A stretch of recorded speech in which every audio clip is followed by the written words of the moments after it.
ہم بات کر لیں گے اسی حوالے سے، گفتگو کے سلسلے کو ہم کنٹینیو رکھیں گے. ہمارے ساتھ موجود ہیں سابق سیکرٹری خارجہ جوہر سلیم صاحب. بہت شکریہ جوہر سلیم صاحب، آپ نے پروگرام کے لیے وقت نکالا. امریکہ اور ایران کے درمیان مذاکرات کا دوسرا راؤنڈ جو ہے وہ انشاءاللہ اسلام آباد میں ہوگا، اور ہم یہی ایکسپیکٹ کر رہے ہیں اور ہم یہی اینٹیسپیٹ کر رہے ہیں کہ انشاءاللہ وی آر ویری پازیٹیو کہ یہ ایک کنکلوسو، اس سے ایک پائیدار امن جو ہے وہ پریویل کرے گا دنیا کے اندر اس سیکنڈ راؤنڈ آف مذاکرات سے. But how important it is to know کہ یہ 47 سال کی آئس بلڈ اپ ہوئی ہے، یہ آہستہ آہستہ میلٹ ہوگی. اس میں سینکشنز بھی ہیں، اس میں مسٹرسٹ بھی ہے، اس میں بالکل اعتماد سازی کہیں پر نہیں ہے دونوں فریقوں کے درمیان میں. تو یہ ایک بہت بڑی کامیابی ہے فیلڈ مارشل کی، پرائم منسٹر کی، کہ ایسے دو فریقوں کو لا کر ٹیبل پہ بٹھایا جنہوں نے کبھی ڈائریکٹ ڈپلومیسی نہیں کی تھی. جی بالکل، اس میں کوئی شک نہیں. یہ تو ریمارکیبل ڈپلومیسی ہے، اور ظاہر ہے پوری دنیا دیکھیں آپ کے اس کی ستائش بھی کر رہے ہیں اور بہت ہی زیادہ اپریشیٹ بھی کر رہے ہیں اس کو. اس میں تو کوئی شک نہیں ہے. جو ہے اب یہ بالکل آپ نے یہ بھی صحیح کہا کہ ایک بہت ہی زیادہ دہائیوں پرانی جو ہے ایک بد اعتمادی ہے دونوں سائڈ سے. ٹرسٹ ڈیفیسٹ اتنا زیادہ ہے کہ اس کی وجہ سے آپ نے دیکھا کہ بار بار وہ جو ہے ڈیڈ لاک بھی ہو جاتا ہے، تعطل بھی ہو جاتا ہے، اور بڑا اس چیز کا بھی بہت خطرہ رہتا ہے کہ کہیں پورا پروسیس ہی بریک ڈاؤن نہ کر جائے، کوئی مس کیلکولیشنز نہ ہو جائیں. اچھا، اس میں وہ جو یہ بلسٹر جس کو کہتے ہیں نا، خصوصاً تھوڑا پریزیڈنٹ ٹرمپ کی سائڈ سے، کیونکہ وہ کئی بار جو ٹویٹس کر دیتے ہیں اپنی، وہ ٹروتھ سوشل پہ جو چیزیں لکھ دیتے ہیں یا ویسے رپورٹرز کو فون کر کے کہہ دیتے ہیں، تو اس سے بھی ذرا کئی بار، کیونکہ دیکھیں مسئلہ یہ ہے کہ دونوں سائڈس پہ یہ ہے، ایران میں بھی امریکہ میں بھی، لیکن ایران میں ذرا زیادہ سینسیٹیو ہے وہاں پہ، کیونکہ وہاں پہ جنگ کی حالت میں ایک پوری لیڈرشپ جو سی ہے وہ اس کو اسیسینیٹ کیا گیا، اور اس کے بعد ایک نئی لیڈرشپ آئی ہے، اور اس میں بہت سے لوگ ایسے ہیں جو حد سے زیادہ جو ان سے پہلے پریڈیسیسر تھے ان سے لینے سمجھے جاتے ہیں. جس طرح باقر ذوالقدر جو ہیں یہ نیشنل سیکورٹی کاؤنسل کے جو سیکرٹری ہیں نئے، یا محسن رضائی ہیں جو نیشنل سیکورٹی ایڈوائزر ہیں نئے، اسی طرح وحیدی ہیں جو سربراہ ہیں پاسداران انقلاب کے. تو یہ سارے بہت ہارڈ لائنر بھی سمجھے جاتے ہیں.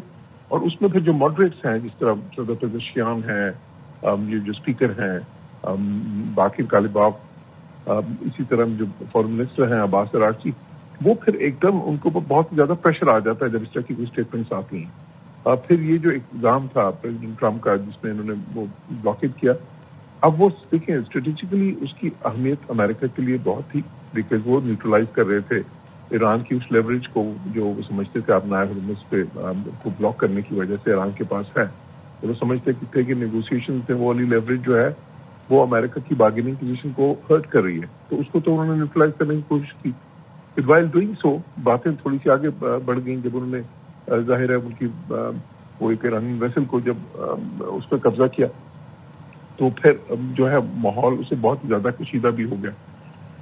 پھر ابھی تک یہ ہے کہ جو ایشوز ہیں، اگر ہم جو سبسٹانٹیو ایشوز ہیں ان کی بات کریں جو ابھی تک پوری طرح سے حل نہیں ہوئے یا ان کا اتفاق نہیں ہوا، اس میں سب سے بڑھ کے نیوکلیر ایشو ہے.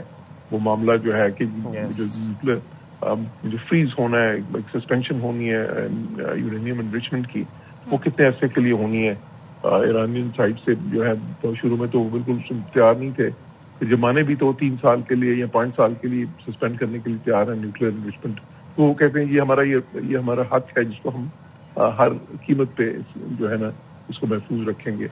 امریکن سائڈ سے جب بہت زیادہ پریشر ہوا، پہلے وہ 20 سال پہلے تو خیر وہ انڈیفینٹلی کہہ رہے تھے کہ جی یہ بس آپ یہ کبھی بھی نہیں ہونی چاہیے، پھر 20 سال پہ آگے، پھر تو ابھی بات اس پہ ظاہر چل رہی ہے، لیکن ابھی اتفاق نہیں ہوا. پھر وہ جو 450 کلو گرام افسودہ یورینیم کا معاملہ وہ بہت اہم ہے جو ایران کے پاس موجود ہے، 7% سے زیادہ جو افسودہ ہے، کہ اس کا کیا ہوگا.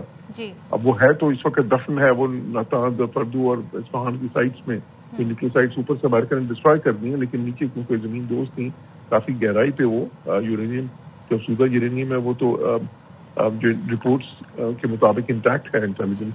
جوہر صاحب میں ایک چیز جاننا چاہتی ہوں، I am very curious to know کہ اوباما نے جو معاہدہ کیا تھا ایرانین کے ساتھ، وہ اور جو یہ پوائنٹس ہیں، ان پوائنٹس میں آپ اسٹریٹ آف ہرموز کو ایڈ کر لیں جو کہ ایک نیا نقطہ ہم کہہ سکتے ہیں، ایک کنڈیشن ہے، یا آپ لیبنان کی بات کر لیں، اس کے علاوہ کیا ڈفرینٹ ہے؟ اور ایسا کیا ڈفرینٹ معاہدہ کر سکتے ہیں ڈونلڈ ٹرمپ جو کہ اوباما ایڈمنسٹریشن سے مختلف ہو، کیونکہ وہ اس کو کافی کرٹیسائز کرتے رہے، اسی بنیاد پہ ان کی پالیسیز پر انہوں نے اٹیک کیا اور اس کے بعد انہوں نے الیکشن جیتا. انہوں نے کہا جی ہم جنگیں نہیں کریں گے، ہم اپنے فوجی نہیں بھیجیں گے. آج وہ اس کے برعکس وہی سب کام کر رہے ہیں جو کہ پریویس ایڈمنسٹریشنز امریکہ کی کرتی رہی. تو کیا ڈفرینٹ ہے یہ جو پہلے نکال تھے اور اب کے نکال تھے؟ بالکل، یہ بہت ہی اہم نقطہ ہے.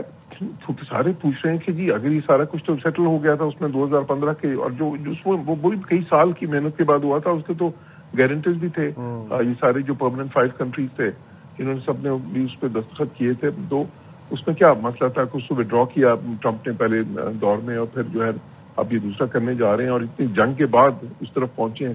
تو دیکھیں ایک بہت بڑا ٹیکنیکل ڈفرینس ہے دونوں میں. وہ ڈفرینس یہ ہے کہ JCPOA جو ہے، یہ joint comprehensive plan of action اس کو کہتے ہیں، اس میں یہ تھا کہ جی ایران جو ہے نا، جو سویلی نیوکلیر لیول ہے اس وقت اس تک انریچمنٹ کر سکتا تھا، یعنی کہ 3.67% تک جنرلی. اور ساتھ ہی ساتھ جو میڈیکل آئسوٹوپس ہوتے ہیں، کچھ میڈیکل اکوپمنٹ ہوتا ہے جس میں بھی یہ نیوکلیر جو ہے نا مٹیریل یوز ہوتا ہے، یورینیم جو ہے انریچڈ، وہ اس میں تو پھر بہت ان کو لمٹ کافی زیادہ تھی. اس میں تو آپ جو ہے نا 3.67% سے کافی زیادہ اوپر جا سکتے تھے.